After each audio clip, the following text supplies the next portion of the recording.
हरियाणा में हिसार जिले के सिहाड़वा गांव में फंसे किसान जयपाल हुड्डा के शव को सेना और एनडीआरएफ ने आखिरकार करीब 80 घंटे के बाद निकाल लिया है।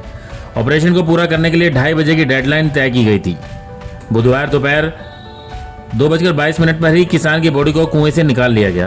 किसी को भी बॉडी देखने नहीं दी गई और आनंद फानन में उसे एम्बुलेंस से हिसार के नागरिक अस्पताल में भेज दिया गया। किसान की बॉडी को एम्बुलेंस तक पहुंचाने से पहले ही सेना ने ग्रामीणों को हटा दिया था। सिविल अस्पताल पहुंचने के बाद बॉडी को अग्रोहा रेफर कर दिया गया, क्योंकि यहां पर 3-4 दिन पुरानी बॉडी का पोस्टमार्टम नहीं किया जाता है। अब इस बॉडी का पोस्टमार्टम अग्रोहा में ही किया जाएगा। बता दें कि 23 मई को रविवार सुबह 7:15 बजे के करीब 2 लोग गांव सिहाड़ा में कुएं के अंदर मोटर लगाते हुए मिट्टी में दब गए थे। मिट्टी में दबे किसान के शव को निकालने के लिए सेना और एनडीआरएफ ने करीब 72 घंटे तक लंबा रेस्क्यू ऑपरेशन चलाया। 2 बार तो मिट्टी गिरने से एनडीआरएफ के जवान भी कुएं में फंसने से बाल बचे थे। रात को भी कुएं में 2 बार मिट्टी गिरी थी। रेस्क्यू ऑपरेशन में दिक्कत आ रही थी और कुएं में गिरी ईंटों को निकालने के लिए खुदाई से जोर लगाया जाता तो ऊपर से मिट्टी आ जाती। जवानों के दबने का खतरा भी हर समय बना रहता था। दोपहर में खुदाई का काम दोबारा शुरू किया गया और फंसे हुए किसान के शव को निकाल लिया गया। इससे पहले एक मजदूर का शव निकाल लिया गया था। सिविल अस्पताल में किसान के रिश्तेदार दिलबाग हुड्डा ने बताया कि इस घटना के बाद किसान परिवार में कोई कमाने वाला नहीं बचा है। वो सरकार से मांग करते हैं कि इस किसान परिवार को 50 लाख रुपए की आर्थिक सहायता दी जाए और साथ ही जो मजदूर इस कुएं में दबकर मरा है उसे भी आर्थिक सहायता दी जाए। इसके अलावा दोनों परिवारों में एक सरकारी नौकरी दी जाए। देखिए, ये सिहाड़वा गांव का मामला है। सिहाड़वा गांव हिसार से 30 किलोमीटर पे है और वो खेतों के अंदर ट्यूबवेल लगा हुआ था खेत में, और उसमें किसान जयपाल और जगदीश वो दोनों उसमें मोटर रखने का कार्य कर रहे थे नीचे, और वो उसी टाइम हादसा हुआ है। वो इंटें खिंचने से बालू रेत मिट्टी जो थी उनके ऊपर गिर गई और वो दब गए। 22 तारीख की बात है, 22 तारीख 7:30 बजे।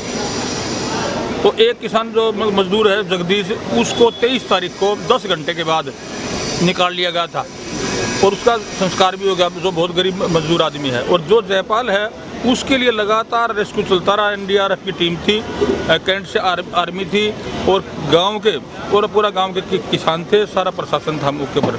तो आज चौथे दिन जाकर के बड़ी मशक्कत के बाद बड़ी मुश्किल से उसकी जो बॉडी है वो मिली है। बार बार कभी ईंटें खिसक गई, कभी रेत आ गया उसके अंदर। तो चौथे दिन जाके आज 2:15 बजे उसकी डेड बॉडी जो है जयपाल की मिली है। और जो एम्बुलेंस है, डॉक्टर वगैरह गए हुए थे वहीं, और हमारा सारा ये गांव के लोग थे, किसान भी थे साथ में। तो डेड बॉडी को लेकर अभी सिविल हॉस्पिटल के अंदर अभी आए हैं। यहाँ पता करा डॉक्टर से, तो ये वो कहने लगे कि भाई यहाँ तो सिर्फ पर्ची कटेगी इमरजेंसी में और इसकी शिनाख्त होगी, और 3-4 दिन का जब सब हो जाता है तो उसकी पोस्टमार्टम हमारे यहाँ नहीं होता, अग्रवा कराना पड़ेगा। तो अभी हम कागज़ पत्र, पुलिस डिपार्टमेंट वो कागज़ पत्र तैयार करने लगा हुआ है, और वो कागज़ तैयार होने के बाद उसके बाद फिर ये डेड बॉडी को हम लेकर के अग्रवा जाएंगे, और अग्रवा फिर इसका पोस्टमार्टम होगा, कितनी देर में करेंगे वो। उसके बाद फिर हम सारे के सारे साथी किसान जो हैं वो डेड बॉडी की, जयपाल की डेड बॉडी उसको लेकर के गांव सिहाड़वा में जाएंगे, संस्कार करेंगे। और मैं आपके माध्यम से सरकार को ये कहना चाहता हूँ, मांग करता हूँ सरकार से कि भाई दोनों ही गरीब और मजदूर हैं, बिल्कुल दोनों के दोनों, जयपाल भी और ये जगदीश भी, और छोटे छोटे बच्चे हैं, ना कमाने वाला कोई रहा। तो सरकार से प्रार्थना करते हैं कि थोड़ी बहुत संवेदनशील होनी चाहिए इस मौके पर। इनको 50-50 लाख कम से कम दोनों परिवारों को मदद दे, और स्थायी नौकरी एक इनके बच्चे को स्थायी नौकरी दे, ताकि इनका भरण पोषण हो सके, इन बच्चों का इनका काम चल सके। नहीं तो ये बिल्कुल रोड पे आगे कमाने वाला कोई रहा नहीं। तो मैं तो आपके माध्यम से यही कहना चाहूँगा। और हादसा इतना गंभीर हादसा, सदमे भरा, सारा परिवार जो है सदमे में है, उनकी बेटी है वो सदमे में, बहनें आई हुई हैं, सारे रिश्तेदार आए हुए हैं, तो पूरे सारे के सारा उसमें सदमे में है सारे के सारे।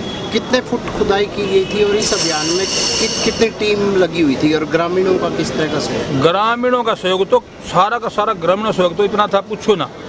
मैं इतना धन्यवाद करूँ उनका, मेरे पास शब्द नहीं है। 20 ट्रैक्टर, जेसीबी, और प्रशासन की तरफ से पोकलाइन बोलते हैं उनको, और दूसरे इक्विपमेंट जो थे वो एनडीआरएफ की टीम लग के, और कैंट के जो आर्मी के पर्सन थे वो लग कर गाँव वासियों के द्वारा ये रेस्क्यू किया गया। तब जाके 4 दिन में मतलब ये हमारी डेड बॉडी मिली है।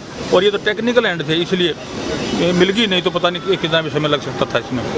कुएं में काम कर रहे थे, तो ये जिसकी डेड बॉडी मिली है ये मालिक है, और अंदर जो है मिट्टी धस गई जिसमें ये दब गई। जगदीश जो व्यक्ति है उसकी सोमवार को डेड बॉडी मिल गई थी और उसका मेरे द्वारा पोस्टमार्टम कराया गया था, और जिसकी डेड बॉडी नहीं मिली थी, जिसकी डेड बॉडी आज मिल गई है और जो GH हिसार में है, जिसका बाद पोस्टमार्टम करा के वारिसों को सौंपा जाएगा। सर कितनी कड़ी मशक्कत के बाद आज निकाली गई? आर्मी वगैरह प्रशासन का बहुत शौक और पब्लिक का भी बहुत शौक रहा है, काफ़ी मेहनत करी है, लेकिन हमने अपनी ड्यूटी जो थी हमारी वो हमने निभाई। ग्रामीणों ने भी बताया? ग्रामीणों का बहुत शौक रहा है, इसमें कोई तरह नहीं। कितने फीट तक सर खुदाई हुई थी लगभग आइडिया? तो करीब 50-60 फुट करीब थी।